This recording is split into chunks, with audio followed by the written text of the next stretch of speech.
And you know what? That was often, not always, but often Israel's story. If you read it through, we've won and God is on our side. And maybe that's why their suffering is so hard to bear. The hardship and distress and persecution and famine and nakedness and peril and sword of Romans 8:35, well, all of that means that they're the losers, that God has abandoned them. That's right. But look at what Paul says next. Look at verse 37. No, in all these things we are more than conquerors through him who loved us. More than conquerors. He's not saying in these things we are the real conquerors.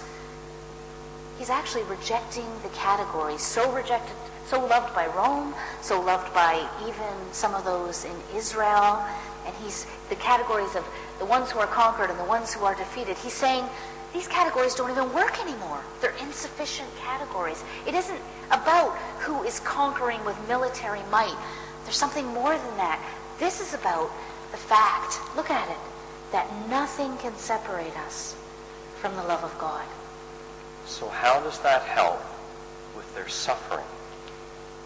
It helps in their suffering because it means that, well, it means God is in the middle of it with them. The groaning that they experience, early on it talks about those who have the first fruits of the Spirit are the ones groaning. Those who are suffering are the ones who have the first fruits of the Spirit. That's how you know they have the first fruits of the Spirit. And it means that God is with them in their suffering, because then it says that the Spirit groans as well. The Spirit intercedes with groans too deep for words in verse 26. That doesn't mean the Spirit is translating their groans, but the Spirit too is groaning before the face of God because it's so hard to know what to say. And that's what makes it bearable.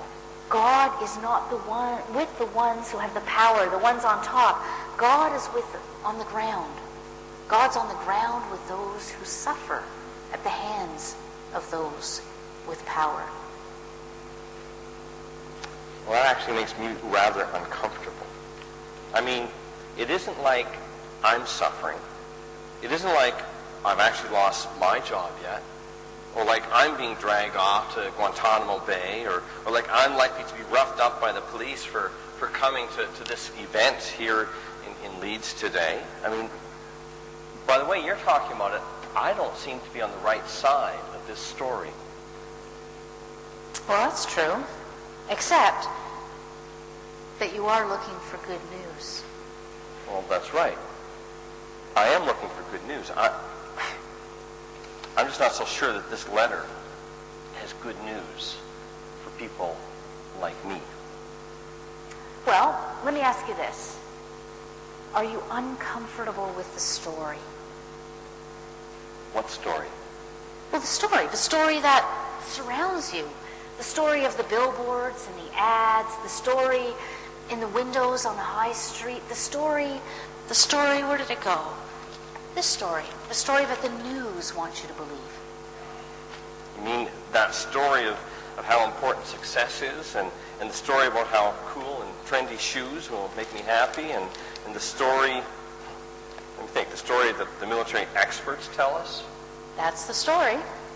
Well, that's the dream. That's the Western dream, that story. It's hard not to believe it. Exactly. It's hard not to believe it. And the Roman Christians were in exactly this kind of environment. They heard a story that was like the Western dream. They heard a story of progress and civilization for the barbarians, a story of how the terrorists were being beaten down, a story where the emperor was their savior, that his military might saves them from barbarians and terrorists all over the world. That's why the emperor is the savior. In fact, these military victories were called gospel. Good news for the people of Rome. The same word? It's the same word as in the Greek for the gospel of Jesus Christ. The gospel of Caesar. was the good news of military victory. They were told that only true peace came through the Pax Romana, the peace that only Rome could bring. And they were taught that Roman justice would bring this peace. They were told that faithfulness to the empire, faith in the empire, same word again, pistis, was necessary to live in this empire, and that Caesar was Lord. That's what they were taught. And in fact, not only was Caesar Lord, well, he was the Son of God, because he was descended from the gods, and upon his death, he would become a god. This was the story that surrounded the Roman Christians. And you know what? It isn't that different from the story that surrounds us. Okay. I can see how this is a very subversive story in the context of the Roman Empire, context of people who are suffering. But I'm not quite getting it yet. How is there good news in this story for someone like me? Well, let me see. You know, just like the Roman Christians, you live at the heart of an empire. You're hearing the stories, you're seeing the images of success. And in this letter to the Romans, Paul is telling you the same story he's telling them. It's the story of a covenant God who is faithful to a group of unfaithful people. It's the story of how that God came himself to enter into the suffering that empires create. It's the story of how that God came to enter into the suffering that we create, and he came to forgive it. Suffering we create? Well, sure. You don't think that you haven't created suffering in your life? You've never betrayed anyone, belittled anyone. You've never put yourself before others. Or let's make it less personal. What about your lifestyle? I mean, who suffered in making those clothes that you're wearing? Or suffered in the food that you're eating? That's the suffering God came to enter into. Not only to bear it, but to forgive it. I guess that is good news. Well, it had better be good news, or quite frankly, you and I, we're in big trouble. Okay. I admit that Romans tells me this wonderful story of redemption and forgiveness, but I still don't get a lot of this letter. All that stuff about Abraham in chapter 4 and Adam in chapter 5 and that whole chapters 9 to 11 thing, that's just kind of weird. Well, you know, I mean, I don't have time to do the whole of this letter with you, but let me tell you this. Just think about this community. It's a community where the Jews were considered shameful.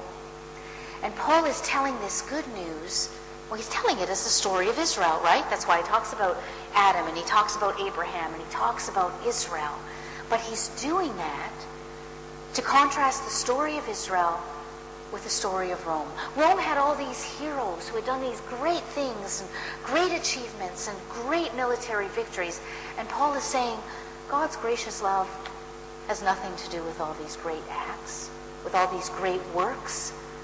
God's gracious love is poured on, for example, a man like Abraham, a man whose main achievement was to be faithful to God, and even that he didn't do, really well sometimes. And he's saying, if you're faithful to God, then God's great love is yours as well. So I guess the letter is asking me, what story do I want to be part of? Exactly. Do you want to be part of the story of Rome? Or do you want to be part of the story of the Western dream, of global capitalism, of military might? Or do you want to be part of the story of Jesus? Well, when you put it that way, I guess I need to spend more time reading this letter. I need to spend more time letting the letter, marinate or something. Indwelling it, trying to figure... Then it might mobilize you. And it might mobilize me, yeah. Trying to figure out what the story of Jesus looks like at the heart of the empire. And maybe I should read the Times next to Romans more often instead of just reading it over breakfast. What do you mean over breakfast? You've already read this paper today? Why were you asking me